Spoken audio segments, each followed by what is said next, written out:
మీ business ఏదైనా మీ ఊర్లో promotion చేయాలంటే అది సుమన్ టీవీతోనే సాధ్యం. ఇప్పుడే సంప్రదించండి. జాతీయ రోడ్డు భద్రత మాసోత్సవాలు భద్రాచలంలో ఘనంగా ఆర్టీఏ భద్రాచలం వారి ఆధ్వర్యంలో నిర్వహిస్తున్నారు.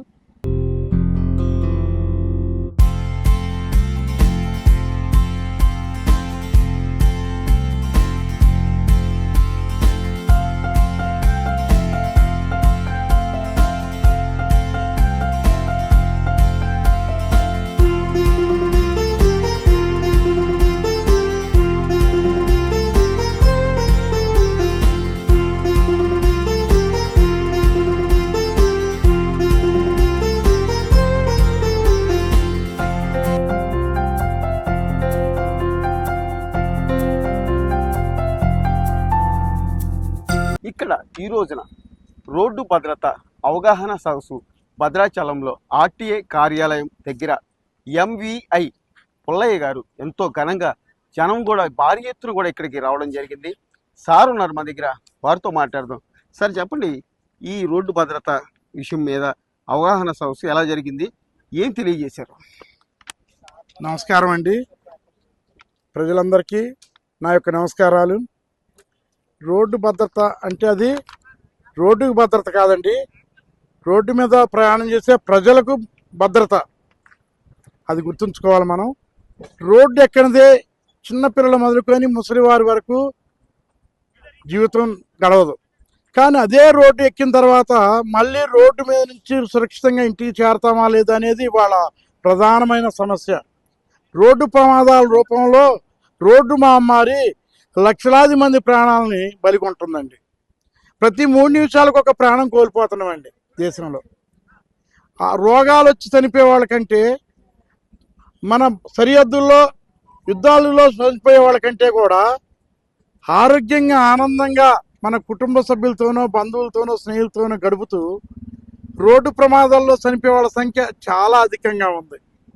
కాబట్టి ఈ ఆరోగ్యవంతులైన ఈ సమాజాన్ని ప్రాణాలు పోకుండా కాపాడుకోవాల్సిన బాధ్యత ఇటు రవాణా శాఖది, అటు పోలీస్ శాఖది, తో పాటు ఈ యొక్క ప్రజలు, ఈ గౌరవనీయులైన ఈ యొక్క పౌరుల బాధ్యత కూడా ఉందనేది నేను గుర్తించిన.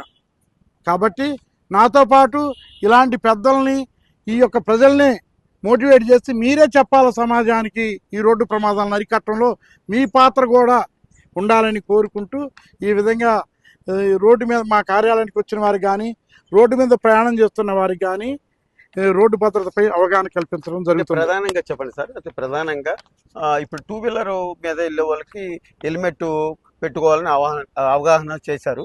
ఇంకోటి ఏంటంటే కారులో ప్రయాణం చేసే వాళ్ళకి సీట్ బెల్ట్ పెట్టుకోవాలని చేశారు. అంటే ఏ రకంగా ఇది ముందుకెళ్తుంది, వాళ్ళు ఏమన్నా దీన్ని అవగాహన చేసుకుంటున్నారంటారా? థ్యాంక్ యూ సార్, మంచి ప్రశ్నే. ఎందుకంటే రోడ్డు ప్రమాదాల్లో సుమారుగా 1,70,000-1,80,000 మంది చనిపోతుంటారండి. వారిలో అత్యధికంగా లారీలు, కార్లు, బస్సులు ప్రయాణం చేసేవాళ్ళకంటే ద్విచక్ర వాహనాలు అంటే బైకులు, స్కూటీ మీద ప్రయాణం చేసేవాళ్ళు దాదాపు 35-40% మంది చనిపోతున్నారండి. వాళ్ళల్లో యువకులు ఎక్కువండి. ఆ యువకులే కుటుంబానికి రక్షణ, అది సమాజానికి, దేశ అభివృద్ధికి కూడా వాళ్ళే మూల కారణం. అలాంటి యువకులు, అలాంటి ద్విచక్ర వాహనం మీద ప్రయాణం చేసేవాళ్ళు ఎలాంటి ప్రమాదం జరిగినా ఒక క్వాలిటీ హెల్మెట్ తలక పెట్టుకొని మెడ దగ్గర బెల్ట్ పెట్టుకున్నట్టయితే తప్పనిసరిగా అతను ప్రాణం కాపాడుకోబడినోడవుతాడు. విస్తృతంగా సమాజంలోకి తీసుకుపోవాలనే కాన్సెప్ట్ని నా ప్రయత్నం నేను చేస్తున్నా, కృషి చేస్తున్నా. సమాజాన్ని కూడా భాగస్వామ్యం చేస్తున్నా. అందుట్లో భాగంగానే క్లాసులో చెబుతూనే ఇలాంటి ఫ్లెక్సీల రూపంలో కూడా అమ్మ జన్మనిస్తుంది, హెల్మెట్ పునర్జన్మనిస్తుంది అని సమాజాన్ని ఎడ్యుకేట్ చేయడం జరుగుతుంది. అదేవిధంగా ఒక 10% వరకు కారులో ప్రయాణం చేస్తూ సీటు బెల్ట్ పెట్టుకోకపోవటాన ప్రమాదాలకు గురై ప్రాణాలు కోల్పోతున్నారు.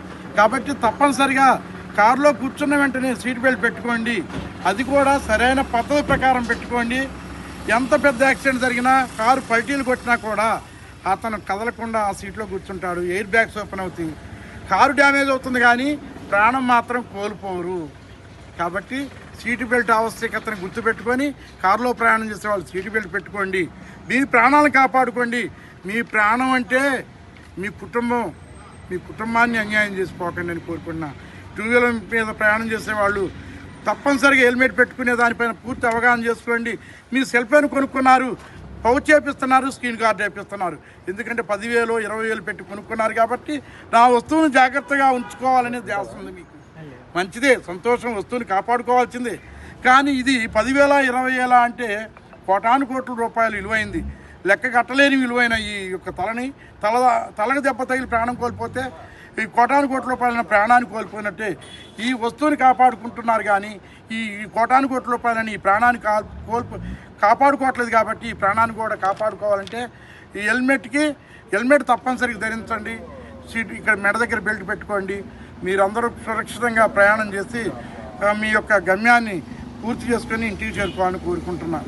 దీనిపైన మీరు కుటుంబ సభ్యులు జాగ్రత్తలు వహించి మీ కుటుంబ సభ్యులు ఎవరైతే హెల్మెట్ లేకుండా ప్రయాణం చేస్తున్నారో వాళ్ళని ఖచ్చితంగా హెల్మెట్ పెట్టుకొని ప్రయాణం చేసేటట్టు వాళ్ళని ఒత్తిడి తీసుకొచ్చి ప్రయాణం చేసి ఏర్పాటు చేసి వాళ్ళని కాపాడుకోవాలని కోరుకుంటున్నాం. నన్ను ధరించు, నిన్ను రక్షిస్తా అని హెల్మెట్ ద్వారాగానే ఈ ప్రజలకి తెలియజేస్తున్నారు పుల్లయ్య గారు. అయితే ఇక్కడ మనకి సాధారణంగా ఆయన డ్యూటీలో భాగంగా ఈ హెల్మెట్ ధరించండి, సీటు బెల్ట్ పెట్టుకోండి అని చెప్పడం ఒక ఎత్తు అయితే, ప్రజలతోనే ఆయన ఆ రోడ్డు మీద మనం చూస్తున్నాం ఆ రోడ్డు మీదకి వెళ్ళి ఆ రోడ్డు మీద ప్రజలతోనే ఇక్కడ చక్కటి వారికి అవగాహన తెచ్చే విధంగా కూడా ఏర్పాటు చేశారు. వీడియో జర్నలిస్ట్ బాలసూర్యతో నాగరాజు, సుమన్ టీవీ, భద్రాచలం.